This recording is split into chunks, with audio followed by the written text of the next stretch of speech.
C'est un nouveau Skype, c'est une intervention de M. Roland Adjovi, qui a pris ma suite au groupe de travail quand je suis parti. Le groupe de travail, c'est un groupe de travail qui comprend 5 membres.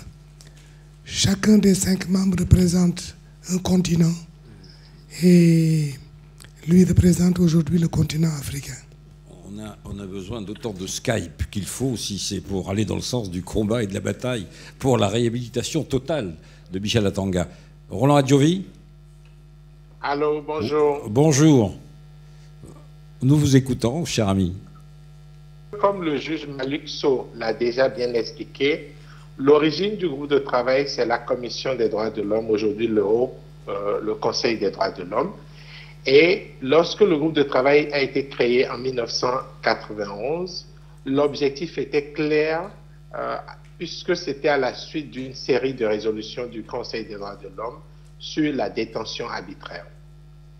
Aujourd'hui, ce que nous constatons, c'est que la détention arbitraire prend bien d'autres formes qu'on n'imaginait pas dans le temps. Et donc, dans le cas de Michel Thierry Atangana, ce qui est intéressant, c'est que cette détention, on voit les conséquences qu'elle peut avoir, comme par exemple le fait que les comptes bancaires soient bloqués, le fait que des activités économiques ne puissent pas se poursuivre. Et ce sont là des violations plus larges que la détention arbitraire. Et bien que l'avis du groupe de travail ait été rendu et que cet avis est obligatoire, et je reviendrai là-dessus, les États, au-delà de l'État camerounais qui a violé les droits à la base, n'ont pas su prendre les mesures qui s'imposaient pour donner effet à l'avis du groupe de travail. Donc, il y a une dimension de la détention arbitraire qui apparaît et qui est claire dans cette affaire et qui nous interpelle. Quand je parlais tantôt de l'opposabilité de la valeur juridique de l'avis du groupe de travail, je ne voudrais pas revenir sur les propos du juge Malik avec les précédents de la Cour européenne et de la Chambre d'appel de la CCPI qu'il a déjà énoncé. Mais je voudrais ajouter quelques autres éléments qui sont importants dans la compréhension et dans l'analyse de cette valeur juridique. Les États, pour des raisons politiques, ne sont pas intéressés par cette perspective, mais elle est évidente et il ne faut pas perdre de vue cet aspect. D'abord, lorsque les États mettent en place une procédure de plainte individuelle qui permet aux individus de saisir un organe pour trancher un différend qu'ils ont avec un État, je ne pense pas qu'une telle procédure peut donner lieu à un avis qui ne soit pas contraignant. C'est une procédure de règlement des différends entre deux parties et c'est une procédure contradictoire que le groupe de travail suit méticuleusement sur la base de ses méthodes de travail. Ensuite, les procédures spéciales, notamment le groupe de travail sur la détention arbitraire, ont été créées sur la base de ce qui existait déjà, les mécanismes de protection des droits de l'homme sur la base des traités. Donc, l'organe de protection a un mandat pour accompagner les États à améliorer le système, mais aussi pour entendre des plaintes individuelles contre les États étrangers.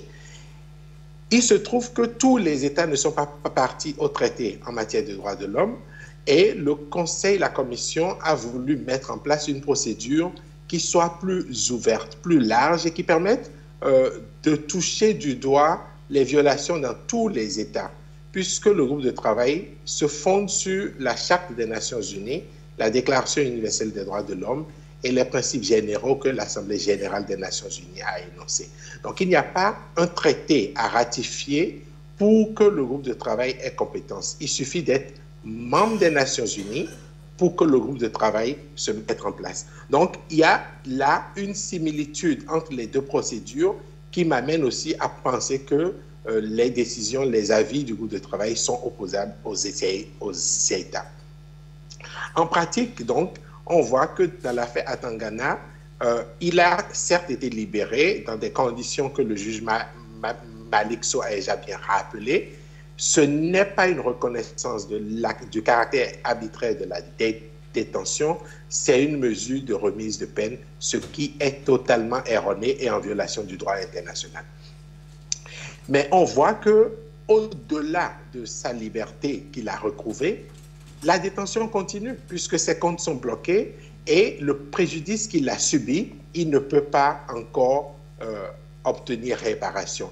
Et ceci du fait du Cameroun, mais aussi d'autres États, puisque la procédure qu'il a engagée en France, il a dû avoir un arrêt de la Cour de cassation pour dire que les enquêtes devraient se faire. Donc, il y a lieu d'insister et de rendre un peu plus connu, je dirais, le travail du groupe de travail et la jurisprudence du groupe de travail pour que ce que le groupe de travail fait aujourd'hui pour protéger l'individu soit mieux reconnu et soit plus respecté.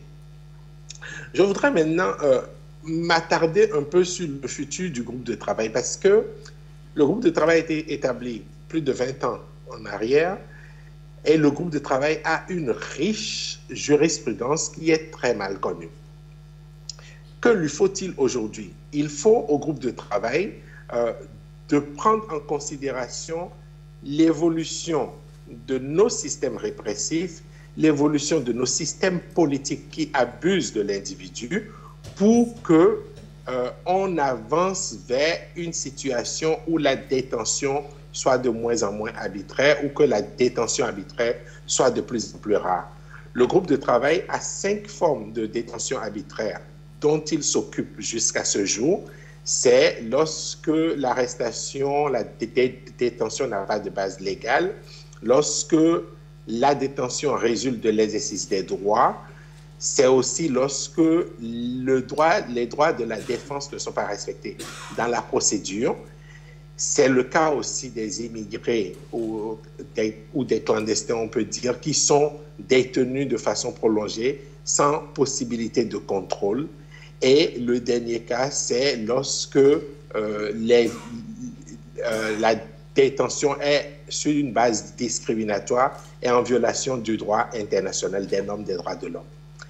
Le groupe de travail a peut-être besoin de faire évoluer ces catégories et de les rendre plus pertinentes au contexte d'aujourd'hui parce que la détention devient plus sophistiquée et il y a des dimensions de la détention qui n'étaient pas prises en compte avant.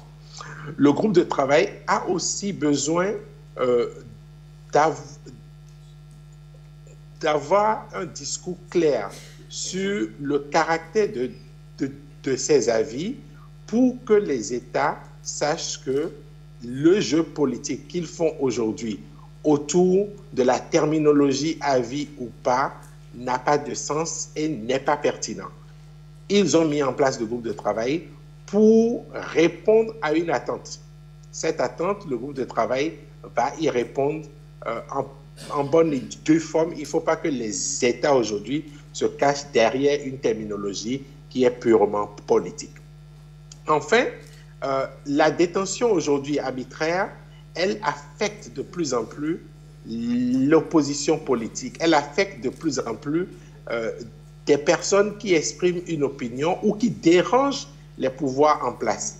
Cela vaut dans tous les pays.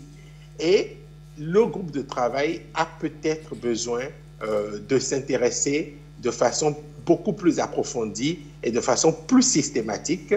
Et comme par exemple, le groupe de travail peut engager une procédure où elle a un rapport sur les pays au cas par cas sans attendre qu'il ne soit saisi avant de pouvoir trancher. Enfin, le groupe de travail est très mal connu et il est nécessaire, et j'en suis reconnaissant au travail que fait l'association Atangana aujourd'hui, parce qu'il est très mal connu des professionnels. Demandez-vous juste pourquoi, dans le cas Atangana, il a fallu 11 ans, 14 ans pour que le groupe de travail soit saisi. Si les personnes, les juristes qui assistaient à Atangana dans sa procédure contre le Cameroun l'avaient su plus tôt, peut-être qu'ils auraient saisi le groupe de travail plus tôt. Donc, il faudrait que le groupe de travail soit plus connu et on a engagé une procédure aujourd'hui où on va systématiquement écrire au barreau pour les tenir au courant de l'existence du groupe de travail, de ses procédures, de l'accès à sa jurisprudence. Ainsi, on espère que ces défenseurs des droits de l'homme au quotidien pourront mieux s'associer au groupe de travail et introduire les affaires qui mériteraient d'être traitées. Le groupe de travail aujourd'hui a un record que j'ai mentionné précédemment.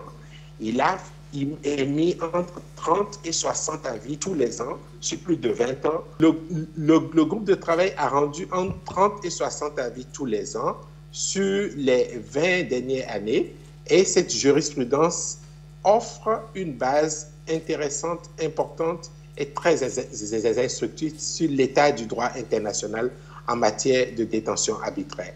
Et j'espère qu'aujourd'hui, cette conférence au barreau de Paris va amener les avocats à s'y intéresser de plus en plus. Mais merci.